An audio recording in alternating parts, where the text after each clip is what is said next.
Monde quotidien d'aujourd'hui, samedi 23 mars 2024. Thème: nous vaincrons. Nous vaincrons. Thèse de lecture: Psaume chapitre 3. Psaume 3, le verset 1 à 8. Psaume chapitre 3, 1 à 8. Psaume de David, à l'occasion de sa fuite devant Absalom, son fils. Ô Éternel, que mes ennemis sont nombreux, quelle multitude se lève contre moi. Combien qui disent à mon sujet, plus de salut pour lui après le de Dieu pose. Mais toi, ô Éternel, tu es mon bouclier, tu es ma gloire, tu relèves ma tête. De ma voix je crie à l'Éternel, et il me répond de sa montagne sainte. Pause. Je me couche, je m'endors, je me réveille car l'Éternel est mon soutien. Je ne crains pas les myriades, je ne crains pas les myriades du peuple qui m'assiègent de toutes parts. Lève-toi, l'Éternel, sauve-moi, mon Dieu, car tu frappes à la joue tous mes ennemis. Tu brises les dents des méchants. Le salut est auprès de l'Éternel. Que ta bénédiction soit sur ton peuple. Le verset clé, c'est le verset 3 qui dit: mais toi, ô Éternel, tu es mon bouclier, tu es ma gloire, et tu relèves ma tête. Amen.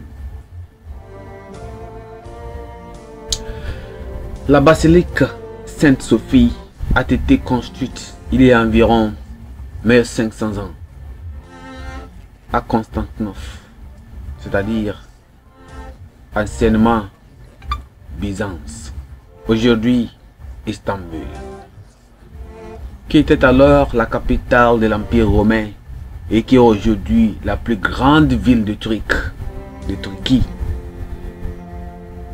Elle a été construite principalement entre 532 et 537. L'église originale qui occupait le site a été inaugurée en 325. Elle a été rasée en 404, reconstruite puis détruite à nouveau en 532. Elle a servi d'église pendant 1000 ans, de mosquée pendant 500 ans, puis a été convertie en musée. Le bâtiment a résisté à des tremblements de terre et à d'autres catastrophes naturelles et tient toujours debout. Dans notre texte, David raconte l'expérience de la rébellion menée par Absalom, son fils, soutenu par son conseiller Achitophel et par de nombreuses tribus d'Israël. La clique d'Absalom a envahi le palais et le roi s'est enfui pour se mettre à l'abri. David finit par s'imposer et régna sur Israël jusqu'à sa mort paisible. David a survécu à plusieurs complots contre sa vie, ourdis par Saül et les 3000 hommes d'élite de tout Israël qui l'ont poursuivi dans les cavernes et les rochers, selon 1 Samuel chapitre 24, verset 2. Abner, le commandant militaire d'Israël, sous Saül, et le roi Fantoche, Ish-Bosheth,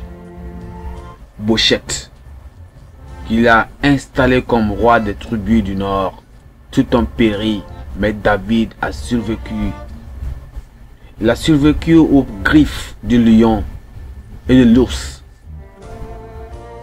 Il a tué Goliath de Gath, qui a terrorisé Israël pendant des semaines. Parfois, nous nous retrouvons dans une telle impasse. Le pouvoir et la puissance des adversaires semblent dépasser ce que nous pouvons affronter. Nous ne savons pas comment nous allons en sortir. La confession de David dans notre passage selon Psaume chapitre 3, le verset 6 devait nous réconforter lorsqu'il semble que l'ennemi a le dessus. David avait la confiance de l'homme pieux. Même s'il marche dans la vallée de l'homme de la mort, Dieu est toujours avec lui.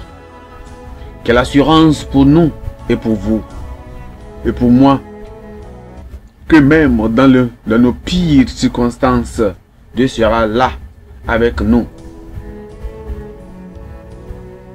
Ce qu'il a fait à David, il le fera certainement aussi pour nous. Tous qui se confient en lui, il peut tirer sa gloire de nos pires expériences. Face aux difficultés, notre nature humaine transparaît toujours, comme ce fut le cas pour David dans le psaume d'aujourd'hui. À cause de la liste des grands noms impliqués dans la conspiration, David a failli désespérer, et ses hommes étant en désarroi, la question devait être: d'où me vient le secours?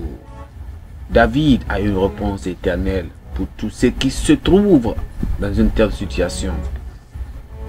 Le secours viendra de l'Éternel, l'El Shammah. L'El Shammah. Nous servons un Dieu tout-puissant. Notre Dieu est omniscient